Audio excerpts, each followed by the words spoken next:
Hello Biblionauts, this is my very last attempt at making this video.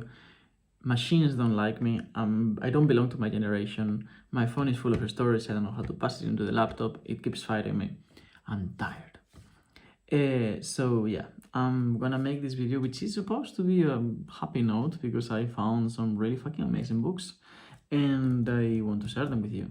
I'm not a collector, but some of these books, especially one of them, is like very collectible. I mean, the others are just like very fucking cheap and surprisingly in good state, and that's, you know, like amazing.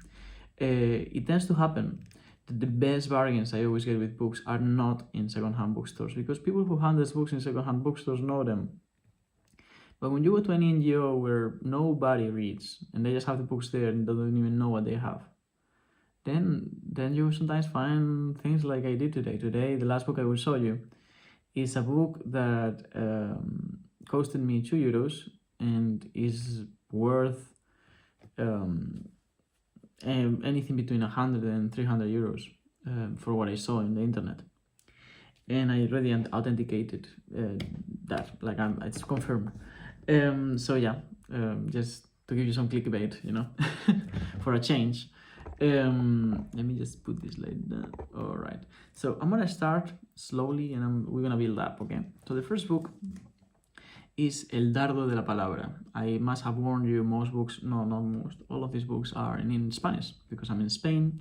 In fact, the fact that I am in Spain has had many, has influenced a lot the way that I've been going about this channel lately, which is basically not at all, because I've been reconnecting a lot with Spanish literature, with reading in my own language. I've started to write in Spanish as well, and it's been mind-blowing to see how crippled I had been for so many years just because I insisted in writing in English. I had been sort of like, you know, fighting with it out with my arm tied behind my back. I don't know if maybe I said that already on the previous video, I don't know. But yeah, you're gonna see a lot of Spanish books from now on, and I'm gonna sort of like bring that back a lot more since I'm no longer living in England and it's not within my plans, if everything goes well, to go there at all. And yeah, in terms of what I've been writing, I will only say that I finished a book which is a poetry collection in Spanish, which I just can't share it with you because I'm assuming you're an English speaker. And I also I started a thing that was supposed to be a short story, just a few lines, a very short story, then ended up being a novella, and now it's opening its way through the pages, becoming slowly into a novel. I already have like 25 pages written on DNA4, so that's like 50 pages of a book already. So I'm very excited for that. The only thing I wrote in English though in the last couple of months was an essay that I think it does represent a lot my existential and literary state at the moment, and that I'm relatively proud of because I took a lot of I kind of like, how you say, unleashed myself with it after so many years of writing only academically. I allowed myself to just do whatever I wanted on the page, and it was so fun. So if any of you is interested, I will email it to you, or just ask me for it and I'll share it with you, no problem. So yeah, El Dardo de la Palabra. This is actually a very pertinent first book because it's The Dart of the Word, and it's by Fernando Lázaro Carreter.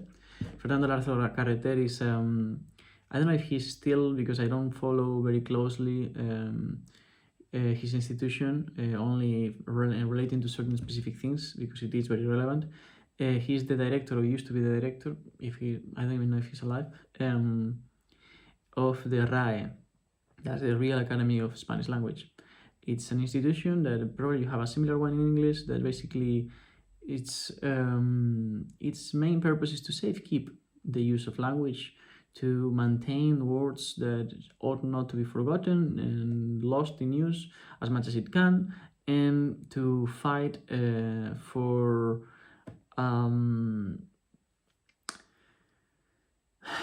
proper use of language, which is something that perhaps will sound surprising to you that I am so interested about, since I am such a shit speaker of English language.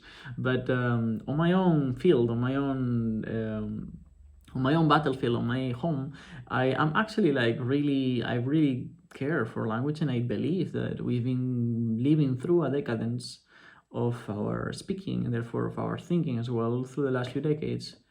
And I think that institutions like this help to slow down and unfortunately inescapable defeat.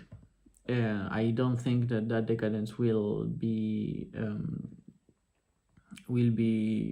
slowed down, and will I don't think that that fight can be won.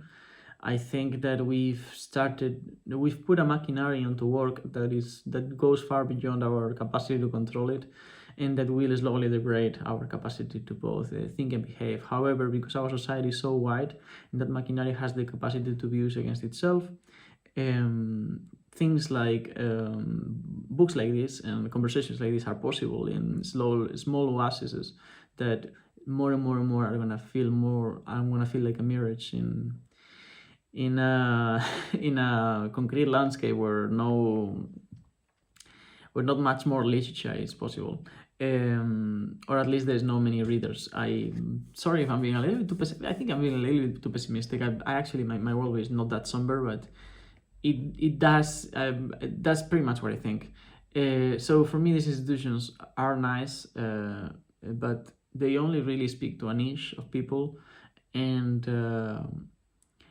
they only really at best manage to slow down the inescapable homogenization of language over the world, and also impossible to elude degradation of that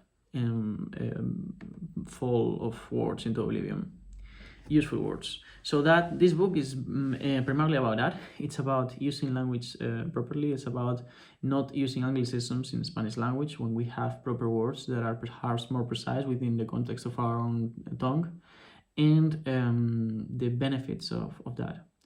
And I'm sure this book is going to be in some ways simplistic, and I'm sure it's going to be in some ways reactionary, because the rise a little bit too reactionary for my taste. I am elitist when it comes to literature and language, not in the sense of like thinking, not in the sort of like how you say snob way, but elitist in the sense that I do believe that there is something like better and worse when it comes to speaking and thinking.